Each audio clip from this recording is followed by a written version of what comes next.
Hello friends, मैं आपकी दोस्त कहानीकार सुधा सिंह आपका आपके अपने चैनल से आप सबका स्वागत करती हूँ। तो फ्रेंड्स, मैं आज एक नई कहानी लेकर हाजिर हूँ, नशा। तो मैं कहानी शुरू करती हूँ कि आज सुरेश अपने बेटे को लेकर गांव लौट रहा था। उसकी आंखों में दर्द साफ झलक रहा था। आज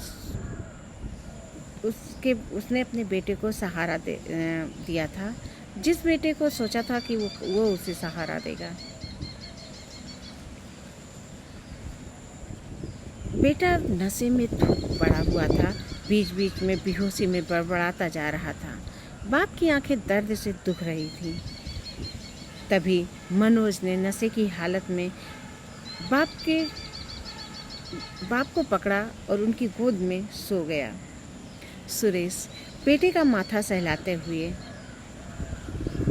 उसे अपनी गोदी में कस कर दबोच लेते हैं। उन्हें अपने बेटे को अपनी गोदी में देखकर उसका बचपन याद आ जाता है। कितने अरमानों से तो उन्होंने अपने बेटे को मांगा था। 3 बेटियों के बाद फिर एक बेटे का जन्म हुआ था। लाखों सपने, लाखों अरमान उनकी आंखों में पले थे कि वो अपने बेटे को खूब पढ़ाएंगे लिखाएंगे और वो उनका नाम रोशन करेगा। सुरेश अपने बेटे की पढ़ाई के लिए हर संभव प्रयास करते, उसकी छोटी सी छोटी इच्छाओं को पूरी करते। धीरे धीरे मनोज बड़ा होता गया। वो पढ़ने में भी बहुत अच्छा था, पढ़ाई लिखाई में भी वो अव्वल आता था। माँ बाप दोनों खुशी के मारे झूमते रहते थे कि उनका बेटा पढ़ने लिखने में इतना अच्छा है, आगे चलकर वो ज़रूर कोई ना कोई बड़ा अफसर बनेगा। इंटर के बाद मनोज का दाखिला कॉलेज में करा दिया जाता है। किसी तरह सुरेश सबसे उधार लेकर अपने बेटे का दाखिला कराते हैं। वो सोचते हैं कि मैं जो है बेटे की पढ़ाई नहीं रुकनी चाहिए, उसके लिए मैं थोड़ी सी ज़्यादा मेहनत मजदूरी कर लूँगा। पहली बार वो अपने बेटे से दूर घर में अकेले थे। वो उनकी पत्नी पहली बार अपने बेटे से दूर हुए थे। उनका दिल घबरा रहा था, लेकिन बेटे की पढ़ाई की वजह से उन लोगों ने अपने आप को किसी तरह समझाया।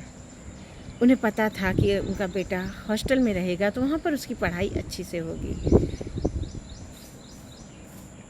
मनोज पढ़ाई के लिए हॉस्टल आता है, वहाँ पर उसके नए दोस्त बनते हैं।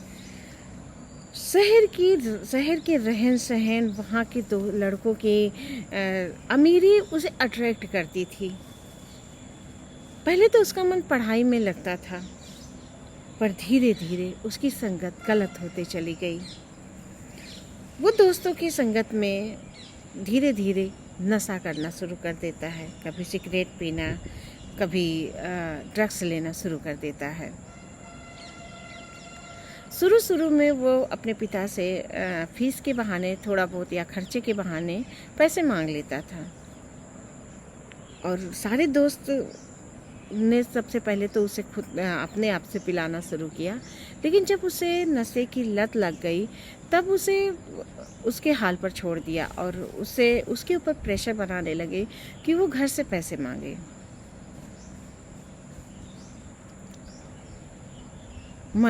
मनोज धीरे धीरे नशे की लत में गिरता चला गया। अब वो बिना नशे के एक पल भी नहीं रह पाता था। वो अपने पिता से थोड़े थोड़े पैसे किसी ना किसी बहाने मांगता था। पिता सुरेश भी समझते कि उनका बेटा इतनी दूर पढ़ने गया है और इतनी हाई क्लास में पढ़ाई कर रहा है तो ज़रूर उसे पैसे की ही ज़रूरत होगी। तो वो किसी न किसी से उधार लेके या मेहनत मजदूरी ज़्यादा करके अपने बेटे के पास पैसे भेज रहे थे।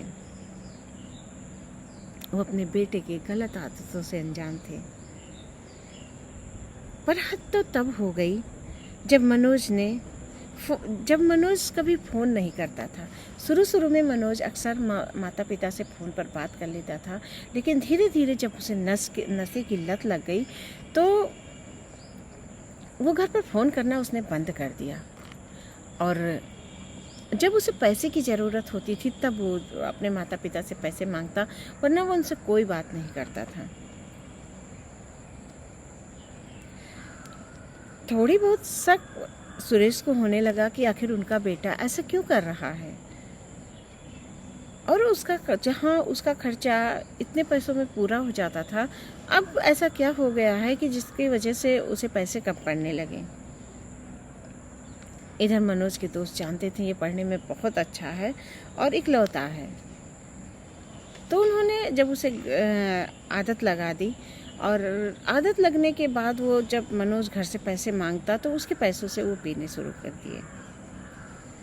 इधर सुरेश को थोड़ा थोड़ा शक होने लगा कि ये बेटा जो कभी एक्स्ट्रा पैसे नहीं लेता था, अब अक्सर वो इतना पैसे क्यों मांगता है। ये सोचकर वो उसके कॉलेज गए, और जब वो वहाँ पर पहुँचे तो जब वो वहाँ पर उसके नाम से उन्होंने पूछा कि ये बच्चा कहाँ मिलेगा, कहाँ पर है, उसे बता दीजिए कि उसके पिता आए हैं, तो वहाँ पर रिसेप्शनिस्ट ने बताया कि आप यहाँ बैठिए, मैं उनको बुला रही हूँ, और आपका बेटा तो अक्सर नशे में धुत रहता है। तो ये सुनकर उनके पैरों तले ज़मीन खिसक जाती है। हॉस्टल में वो उसके रूम में जाते हैं, वो देखते हैं उनका बेटा धुत पड़ा हुआ है नशे में। ये देखकर उनकी आंखें नम हो जाती हैं कि उनका इकलौता बेटा किस हालत में पड़ा हुआ है। वो अपने बेटे को लेते हैं, उसका सामान लेते हैं और घर की तरफ रवाना हो जाते हैं। तभी कंडक्टर कहता है, भाई साहब टिकट। उनके वो अपने अतीत से बाहर आते हैं और अपने बेटे को देखते हैं, 2 टिकट लेते हैं और अपने बेटे को लेकर घर की तरफ रवाना हो जाते हैं। तो फ्रेंड्स, मेरी ये कहानी नशा। आजकल स्कूलों में क्या होता है, बच्चे पढ़ाई करने जाते हैं, इसके बाद गलत लत में पड़ जाते हैं, जहाँ पर वो नशे के आदी हो जाते हैं। वो ये भी नहीं समझते कि उनका भविष्य गर्त में जा रहा है। वो अपने भविष्य के बारे में बिना कुछ सोचे समझे गलत संगत में पड़ जाते हैं, और गलत चीज़ों में पड़ते हुए वो अपने आप को नुकसान पहुंचाते, अपने घर वालों को दुख देते हैं और अपनी पूरी ज़िंदगी बर्बाद कर लेते हैं। तो मैं ऐसे बच्चों से कहना चाहती हूँ कि प्लीज़ बच्चों, आप पढ़ाई करने गए हो, आप कॉलेज में पढ़ने गए हो, तो आप वहाँ पर पढ़ाई करिए, ना कि आप ये सब चीज़ों की गलत लतों का शिकार बनिए, ताकि कि आपके मम्मी पापा को कोई दर्द हो या आपकी लाइफ कोई बर्बाद हो। तो फ्रेंड्स, अगर ये कहानी मेरी पसंद आती है तो please like, comment and share कीजिएगा, और अपने इस दोस्त को बहुत ढेर सारा प्यार दीजिएगा। इसी के साथ मैं फिर मिलती हूँ, तब तक के लिए बाय।